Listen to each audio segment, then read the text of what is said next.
सर्दियों की यखबस्ता सुबह थी। धुंध इस कदर गहरी थी कि आगे का मंजर धुंधला सा दिखाई देता था। जैद और उसके वालिद बाजार जाने के लिए घर से निकले तो जैद ने गाड़ी में बैठते ही एक कमजोर फकीर को सड़क किनारे देखा जो लरजती आवाज में मदद की अपील कर रहा था। इस फिजा में उसकी आवाज जैद के दिल तक जा पहुंची और उसके नन्हे से दिल में हमदर्दी की लहर अलिफा बैर आई। उसने वालिद से पूछा, बाबा, ये शख्स इस सख्त सर्दी में कैसे गुजारा करता होगा? वालिद ने मोहब्बत भरे लहजे में जवाब दिया कि अल्लाह ने जब हमें बहुत सी नेमतों से नवाजा है तो हमारा भी फर्ज है कि हम जरूरतमंदों की मदद करें। ये सुनकर जैद के दिल में अज़्म बेदार हुआ और उसने पहली बार सदक़े की अहमियत को अमली तौर पर महसूस करने का फैसला कर लिया।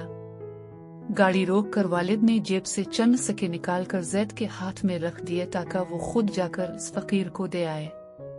जैद को हल्की सी झिझक हुई, मगर दिल की आवाज ने इसे आगे बढ़ने पर मजबूर कर दिया। वो सिक्कों को एहतियात से थामे फकीर के पास पहुंचा और खामोशी से इसके सामने रख दिए। फकीर की आंखों में तशक्कुर की वो रोशनी थी जिसने जैद के दिल को निहाल कर दिया।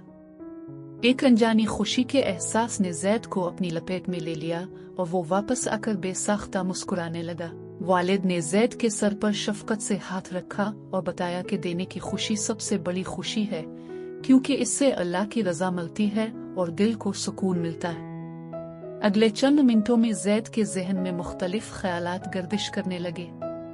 इससे याद आया कि इसके कुछ दोस्त अपनी जेब खर्च का एक हिस्सा बचाकर मुस्तहिक लोगों के लिए जमा करते हैं, लेकिन वो कभी इस बारे में ज्यादा सोचने की जहमत न कर सका था। उसने उदासी से वालिद को बताया कि वो इस कान खैर में अभी तक शामिल नहीं हो सका। वालिद ने नरमी से कहा कि नेकी का सफर जब भी शुरू किया जाए, अल्लाह इसे कबूल करता है। जैद ने दिल ही दिल में मुसम्मम इरादा किया कि आज से वो भी ये नेक अमल शुरू करेगा। घर पहुंचकर उसने एक खाली डब्बा ढूंढा और उस पर जली हुरूफ में लिख दिया, सदका की नियत से।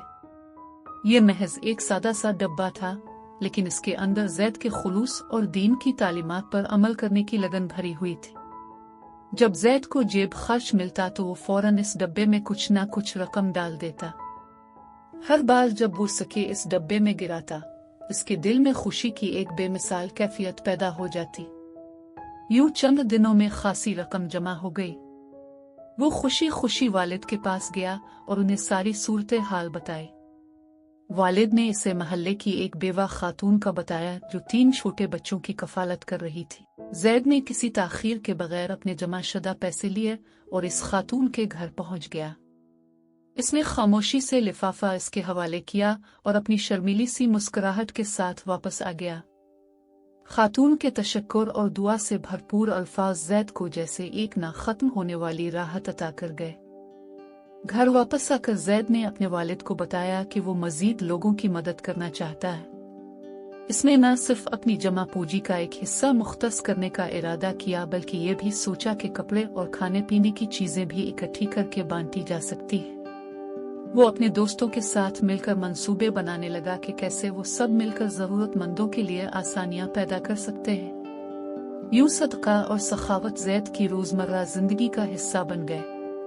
इसने जान लिया कि असल खुशी अपने लिए रखने में नहीं बल्कि दूसरों को देने में है।